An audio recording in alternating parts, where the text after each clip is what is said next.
Years by Democrats as the evil Koch brothers. President Obama's even taken shots at them. Listen.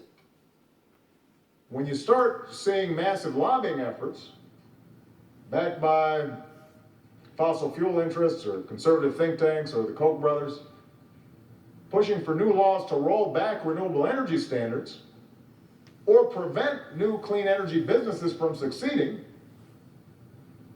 that's a problem. Megyn Kelly got a rare chance to sit down with Charles Koch of Koch Industries and asked him his response to that and to the longtime liberal smear campaign against him and his brother. Watch. The opposite is true. All of our policies are based on whether it will enable people to improve their lives or it will make their lives worse. Do you believe that the Democrats, including the president, have tried to make boogeymen out of you and your brother David?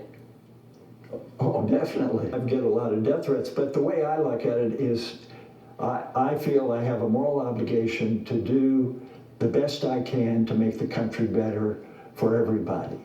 And that threatens certain people because they're going to have much less power. One of those people threatened is somebody who used their names 289 times in the Senate floor, and that is Harry Reid. How do you think he came off in this day? And I thought we saw a human side to the Koch brothers. They've only done, I think, 2 interviews now. I thought the interview was great. I loved watching it. And here's the thing. It's refreshing to see somebody so successful in business who doesn't seek the limelight. And I think one of the reasons that they've been attacked viciously by the president and by Harry Reid and others, even though it didn't work for them in the midterm elections, just like as they had hoped, is that one of the things, the consequence of not speaking is that then nobody knows who you are.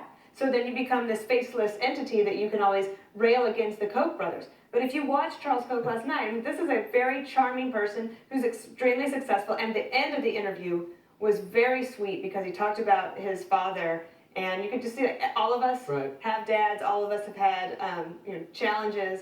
And if you have some success, you're very grateful for it, as he was. I'm going to get that book. It's called Good Profits. But let me just say, wait a minute. The reason that he's doing this is he's got a book out, as you're telling me, Brian, but the reason people are interested is not that he's some kind of secretive sort. He's putting huge amounts of money into the political system. Right. Huge amounts. He says right now he's going to put $1 billion into the 2016 cycle. No, actually, if you watched the interview last night, he says it's about $300 million. No, but people are talking, and people are talking right now about is he going to give that money to Marco Rubio? He's obviously Scott Walker.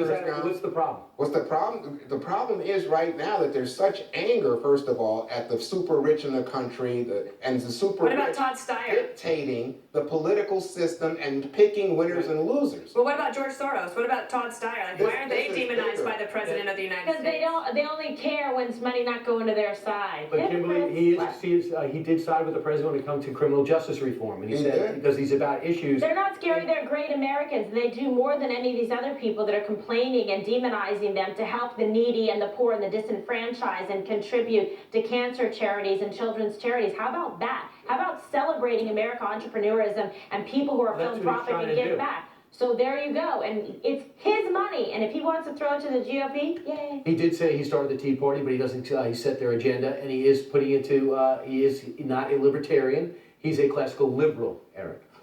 Which was news to me because I had always thought that the Koch brothers were libertarian. Whatever. What was beautiful about the interview, what he said was he believes in morals over talent, and he put his money behind that. And you may disagree with where he is politically, but anyone that has such conviction about what they believe and willing to put their money behind it, you have to respect it. So if you don't like him, but don't call him evil and horrible. He just doesn't fit.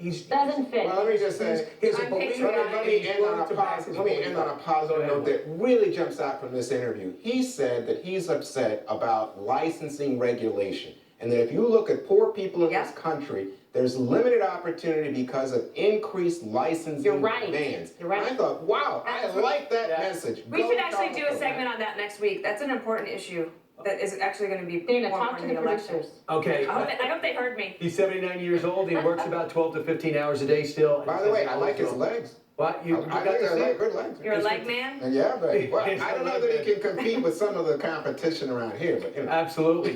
You saw Eric in shorts. All right, so 15 minutes out before the top of the hour. Why did I say that?